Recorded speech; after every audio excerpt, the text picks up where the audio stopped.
Hello friends, welcome back to my YouTube channel Study Career Point. I hope you all are doing well. So start करते हैं हमारी आज की class से। तो देखिए CDP पेपर 2 के लिए प्रीवियस ईयर के क्वेश्चन पेपर की सीरीज़ आप लोगों की चल रही है और देखिए ये जो क्वेश्चन पेपर आप लोगों का लिया गया है 2019 का जुलाई का क्वेश्चन पेपर है। तो स्टार्ट करते हैं हमारे आज के क्वेश्चन से। तो देखिए यहाँ पर फर्स्ट क्वेश्चन दिया गया है।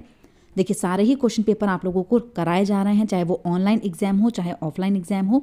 देखिए फर्स्ट क्वेश्चन है, निम्नलिखित वर्णन को पढ़िए और कोल वर्ग के नैतिक तर्क की अवस्था को पहचानिए। देखिए कुछ टॉपिक ऐसे हैं जो बहुत ज़्यादा इंपॉर्टेंट है सीटेट के एग्जाम के लिए, जहाँ से क्वेश्चन हर बार रिपीट होता है, चाहे वो कोल वर्ग की थ्योरी हो, जीन पियाजे की थ्योरी हो, लेव वाइगॉत्स्की की थ्योरी हो। ये कुछ टॉपिक ऐसे हो जाते हैं जो सीटेट के फेवरेट है, जहाँ से क्वेश्चन आप लोगों को मिलता ही है। ठीक है, थोड़ी लैंग्वेज चेंज कर देते हैं, किसी भी तरीके से क्वेश्चन आए लेकिन आता ज़रूर है। तो इसलिए इन टॉपिक्स पर ध्यान रखिएगा अपना। और देखिए कुछ एक मैराथन क्लास में आप लोगों को डालूंगी जिसमें सारे टॉपिक्स की समरी, जहाँ से इंपॉर्टेंट चीज़ें पूछी जा सकती हैं, वो सारे पॉइंट्स मैं आप लोगों को एक ही क्लास में बता दूंगी। स्टार्ट करते हैं। तो देखिए यहाँ पर दिया गया है वर्णन। देखिए वर्णन क्या है? अंतःकरण के स्वचयनित नैतिक सिद्धांतों के द्वारा सही कार्य परिभाषित किया जाता है जो कानून और सामाजिक समझौते पर ध्यान दिए बिना संपूर्ण मानवता के लिए, देखिए संपूर्ण मानवता के लिए क्या होता है? वैध होता है। अब देखिए जो मानवता है, मानवता की बात कौन से चरण में होती है? जो कोल वर्ग है तो उनके जो थर्ड स्टेज होती है, जो कौन सा होता है आपका? पोस्ट कन्वेंशनल स्टेज होती है। उसमें यूनिवर्सल जो होता है, यूनिवर्सल एथिकल प्रिंसिपल ओरिएंटेशन, ये जो स्टेज होती है, सार्वभौमिक नैतिक सिद्धांत अभिविन्यास। इस स्टेज में बच्चा क्या करता है? कानून और सामाजिक समझौते पर ध्यान दिए बिना संपूर्ण मानवता के लिए जो चीज़ उसके हित में है उसके बारे में सोचता है। तो यहाँ पर ऑप्शन नंबर 4 बिल्कुल सही हो जाता है। ठीक है, नेक्स्ट क्वेश्चन पर चलते हैं। देखिए नेक्स्ट क्वेश्चन यहाँ पर दिया गया है, निम्न में से कौन सा मूर्त क्रियात्मक अवस्था के प्रमुख कौशलों में से एक है? देखिए कौन सी चीज़ के पूछे गए यहाँ पर? कंक्रीट ऑपरेशनल स्टेज का आपसे पूछा गया, जीन पियाजे की थ्योरी का क्वेश्चन है। तो कंक्रीट ऑपरेशनल स्टेज में देखिए एनिमिस्टिक थिंकिंग बच्चे की प्री ऑपरेशनल में कन्वर्ट होती है। ठीक है, कन्वर्ट क्या होती है? क्या बोल रही है?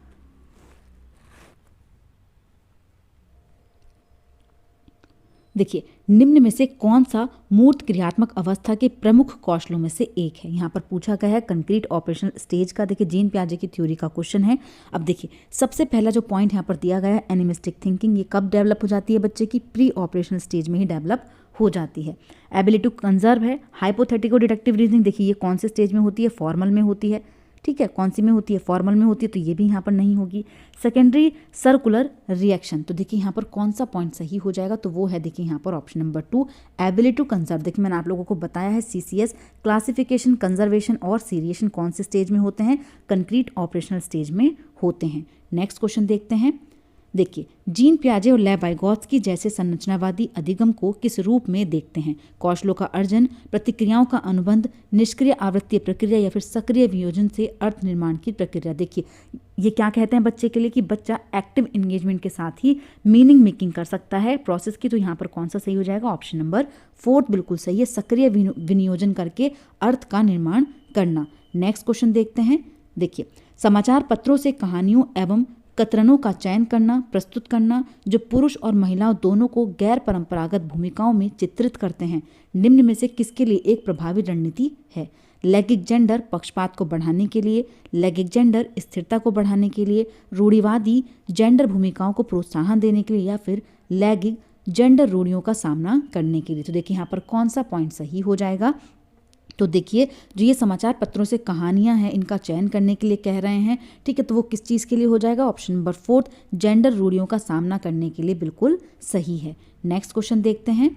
देखिए नेक्स्ट यहाँ पर दिया गया है, निम्न में से कौन बच्चे के समाजीकरण में एक महत्वपूर्ण भूमिका अदा करता है? देखिए किस चीज़ में समाजीकरण में पूछा गया है? मीडिया, विद्यालय, परिवार या फिर पास पड़ोस। तो देखिए कौन सा यहाँ पर सही होगा? तो देखिए अगर यहाँ पर प्राथमिक या फिर सेकेंडरी पूछा जाता तो हम लोग अलग आंसर देते, लेकिन यहाँ पर सिर्फ समाजीकरण के लिए पूछा गया है तो सारे ही पॉइंट यहाँ पर सही हो जाएंगे, क्योंकि ये सारे ही जो पॉइंट है ये इंपॉर्टेंट होते हैं बच्चे के समाजीकरण में। नेक्स्ट देखते हैं।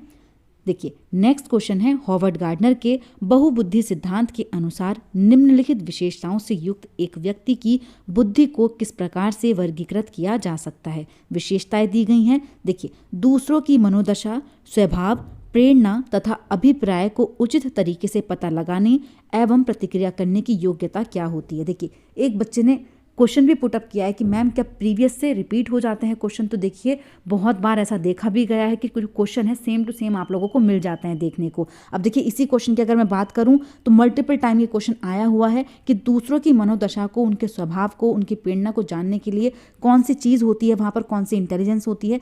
तो देखिए जब हम दूसरों की मनोदशा को बात करते हैं तो वहाँ पर काउंसलर आते हैं। देखिए हम लोगों को कोई दिक्कत परेशानी है जो हम लोग नहीं समझ पाते, मेंटली प्रिपेयर नहीं होते किसी चीज़ के लिए, तो हम कहाँ जाते हैं, काउंसलिंग के लिए जाते हैं। तो वहाँ पर कौन सी आती है, तो देखिए यहाँ पर आती है इंटरपर्सनल, अंतः व्यक्तिक बुद्धि।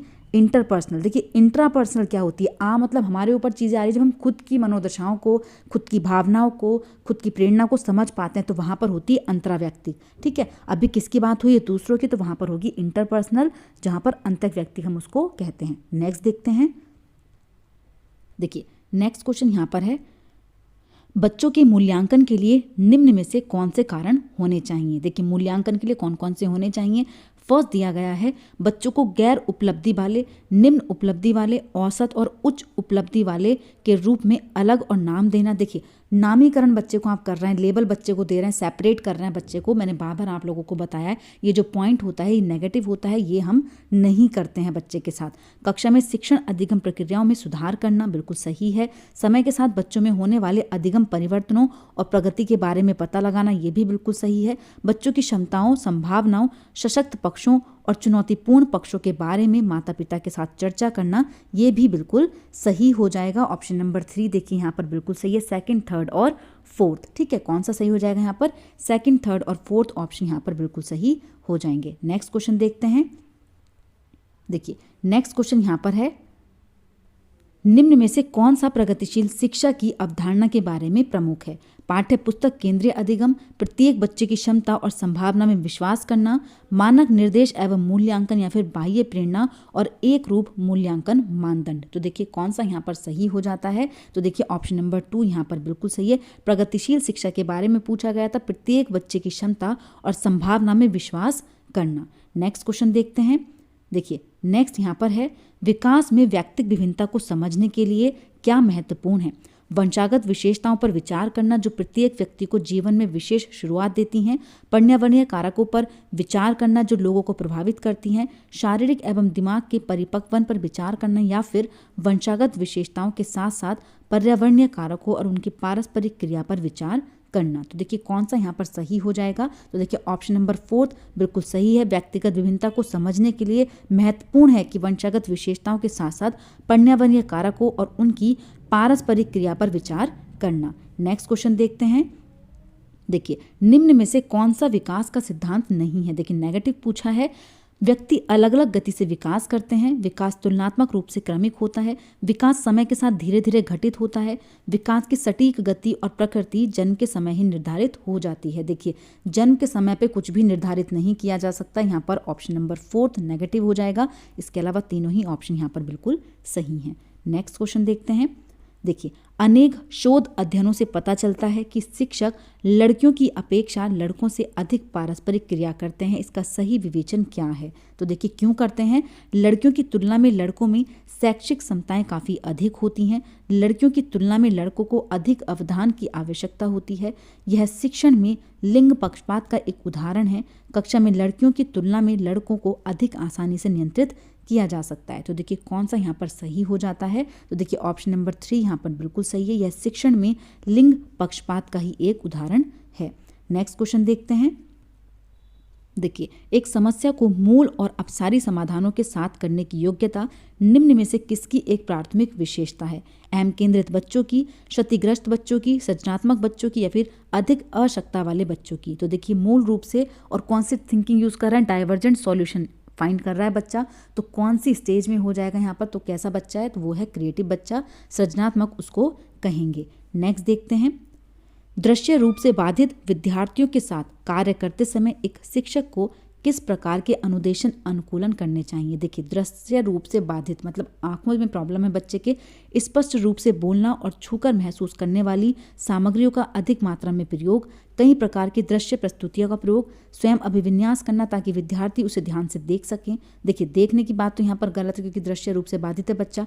अनेक प्रकार के लिखित कार्य को देना, देखिए लिखित कार्य बच्चे को नहीं देने हैं, तो यहाँ पर फोर्थ भी गलत होगा। तो देखिए कौन सा यहाँ पर सही पॉइंट है, तो वो है ऑप्शन नंबर 1, स्पष्ट रूप से बोलना और छूकर महसूस करने वाली सामग्रियों का अधिक मात्रा में प्रयोग करना। नेक्स्ट क्वेश्चन देखते हैं।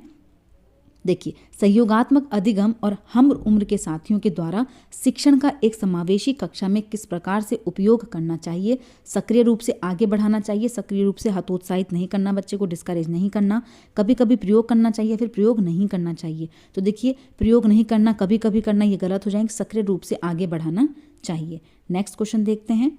निम्न में से कौन सा समावेशी कक्षा में सबसे अधिक महत्वपूर्ण है। एक रूप निर्देश, मानकीकृत परीक्षण, प्रतियोगी अधिगम को बढ़ावा देना या फिर विशिष्ट शिक्षा योजना। तो देखिए कौन सा यहाँ पर सही पॉइंट है, तो देखिए कौन सा हो जाएगा, वो है ऑप्शन नंबर 4, विशिष्ट शिक्षा योजना। नेक्स्ट देखते हैं।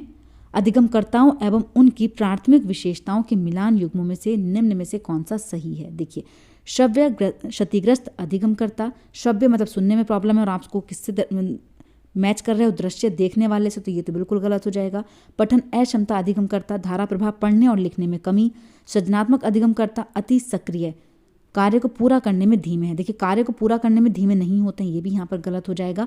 अवधानात्मक कमी अधिगमकर्ता, जिसमें क्या है, देखिए यहाँ पर उच्च अभिप्रेरणा, लंबे समय तक अवधान बनाए रख सकते हैं। देखिए बच्चा अटेंशन डेफिसिट है, मतलब बच्चे को ध्यान रखने में प्रॉब्लम है और आप कह रहे हैं कि वो लंबे समय तक अवधान रख पाएगा, तो ये भी यहाँ पर गलत है। कौन सा सही है, तो देखिए पठन अक्षमता, जहाँ पर पढ़ने और लिखने में कमी देखी जाती है। नेक्स्ट क्वेश्चन देखते हैं।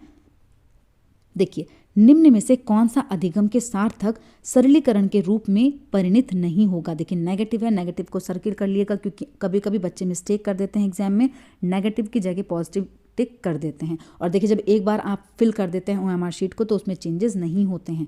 पहले से विद्यमान ज्ञान से नए ज्ञान को जोड़ना, दोहराने एवं स्मरण करने को बढ़ावा देना, उदाहरणों और गैर उदाहरणों का प्रयोग करना, एक समस्या पर अनेक तरीकों से विचार करने के लिए प्रोत्साहित करना। तो देखिए कौन सा यहाँ पर सही है, तो देखिए नेगेटिव पूछा गया था, हम लोगों को रट्टाफिकेशन नहीं कराना, बच्चे को बार बार रिकॉल नहीं कराना है, रिपीटेशन नहीं करानी है, तो ये क्या हो जाएगा, नेगेटिव हो जाएगा। नेक्स्ट क्वेश्चन देखते हैं।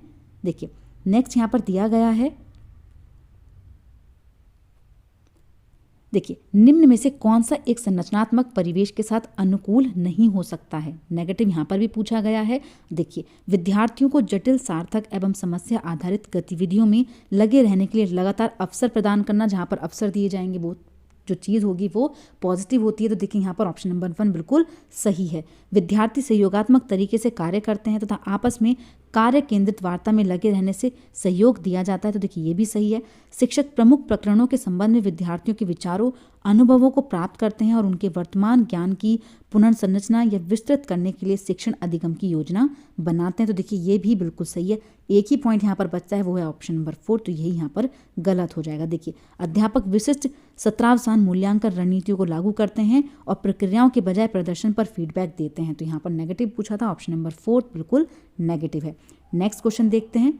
देखिए एक शिक्षक को विद्यार्थियों को क्या निर्धारित करने के लिए प्रोत्साहित करना चाहिए बजाय किस चीज़ के। तो देखिए एक शिक्षक को ना तो परफॉर्मेंस पे ध्यान देना है, केवल परफॉर्मेंस पे ध्यान आप लोग दोगे, फेलियर अवॉइडेंस गोल्स पे नहीं देना है, मार्क सीकिंग गोल्स पर नहीं देना है, बल्कि क्या हो जाएगा यहाँ पर अधिगम लक्ष्य पर जोर देना है, ना कि प्रदर्शन लक्ष्य पर। तो कौन सा सही हो जाएगा यहाँ पर, ऑप्शन नंबर 1। नेक्स्ट क्वेश्चन देखते हैं।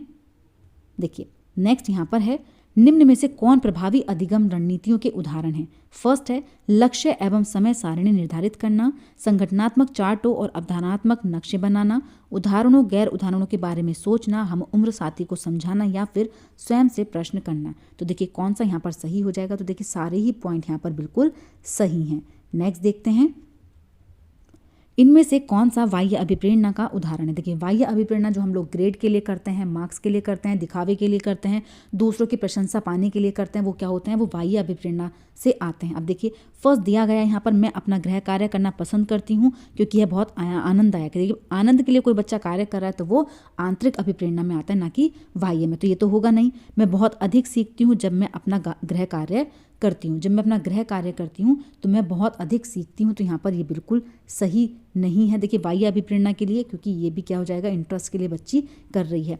गृह कार्य करने से मैं अपनी अवधारणाओं को अच्छी तरह से समझ पाती हूँ, तो देखिए ये भी यहाँ पर नहीं होगा। इसका एग्जाम्पल कौन सा हो जाएगा, तो वो है ऑप्शन नंबर 4। मैं अपना गृह कार्य पूरा करती हूँ क्योंकि शिक्षक प्रत्येक नियत कार्य के लिए हमें अंक देते हैं। तो देखिए जहाँ पर अंक की बात होती है, ग्रेड्स की बात होती है, दिखावे की बात होती है, वहाँ पर क्या हो जाएगा, वाह्य अभिप्रेरणा हो जाती है। ऑप्शन नंबर 4 यहाँ पर बिल्कुल सही है।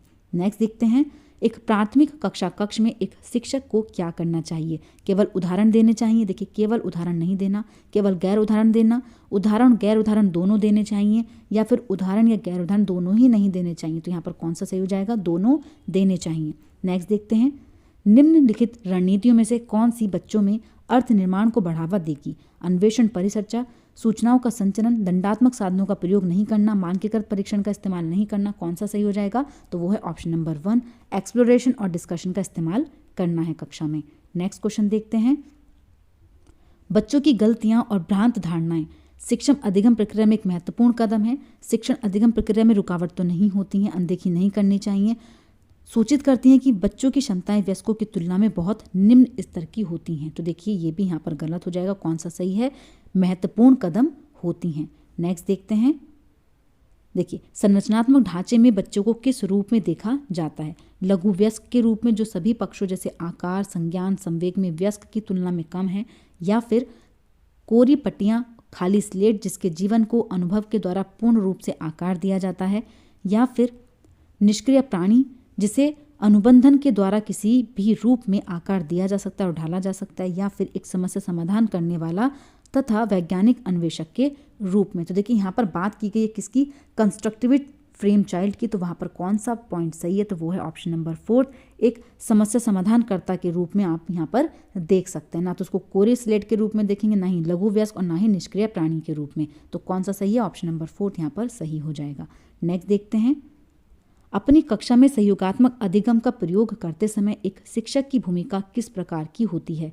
एक मूक दर्शक होना तथा बच्चे जो करना चाहते हैं उन्हें करने देना, कक्षा को छोड़ देना तथा बच्चों को स्वयं कार्य करने देना, सहयोगात्मक होना तथा प्रत्येक समूह की निगरानी करना, या फिर उस समूह का सहयोग करना जिसमें होनहार और प्रतिभाशाली बच्चे हैं। तो देखिए कौन सा सही होगा यहाँ पर, ऑप्शन नंबर 3 यहाँ पर बिल्कुल सही हो जाएगा, सहयोगात्मक होना तथा प्रत्येक समूह की निगरानी करना। नेक्स्ट क्वेश्चन देखते हैं, देखिए निम्नलिखित कथनों में से कौन सा विकास और अधिगम के बीच संबंध को सही तरीके से सूचित करता है। विकास अधिगम संबंधित नहीं होते। देखिए बिल्कुल गलत है, संबंधित नहीं होते, ये तो गलत हो जाएगा यहाँ पर। अधिगम विकास का ध्यान किए बिना घटित होता है, ये भी गलत है। अधिगम की दर विकास की दर से काफ़ी अधिक होती है, ये भी गलत है। विकास और अधिगम अंतः संबंधित है और अंतः निर्भर होते हैं। नेक्स्ट देखते हैं, जैसे विकास होता है बच्चे का वैसे ही बच्चे की लर्निंग अच्छी होती जाती है। तो यहाँ पर देखिए दोनों की क्या होता है, इंटरेक्शन होता है। नेक्स्ट क्वेश्चन है, पियाजे के अनुसार विशिष्ट मनोवैज्ञानिक संरचनाएं अनुभव से सही अर्थ निकालने के व्यवस्थित तरीके को क्या कहा जाता है। मानसिक उपकरण, स्कीमा, प्रतिमान या फिर मानसिक मैप। तो देखिए कौन सा यहाँ पर सही होगा, तो वो होगा ऑप्शन नंबर 2, उसको स्कीमा कहते हैं।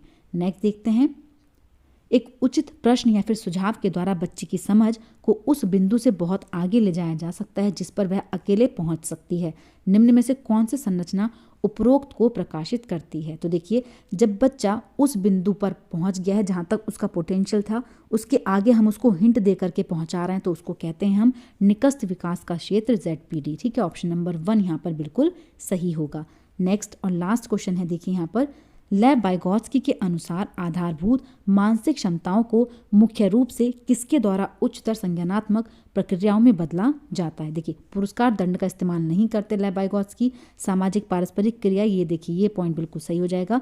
सोशल इंटरेक्शन की बात कौन करते हैं, लैंग्वेज, सोशल इंटरेक्शन और कल्चर की बात कौन करते हैं, लेव वाइगोत्स्की करते हैं। तो यहाँ पर कौन सा सही है, ऑप्शन नंबर 2। ठीक है, तो देखिए यहाँ पर आप लोगों की क्लास आज कंप्लीट होती है। अगर आप लोगों को मेरी क्लास अच्छी लगी हो तो प्लीज़ मेरे चैनल को लाइक करें, सब्सक्राइब करें और शेयर करें। ऐसे ही और वीडियोस के लिए मेरे चैनल पर बने रहिए। Thank you.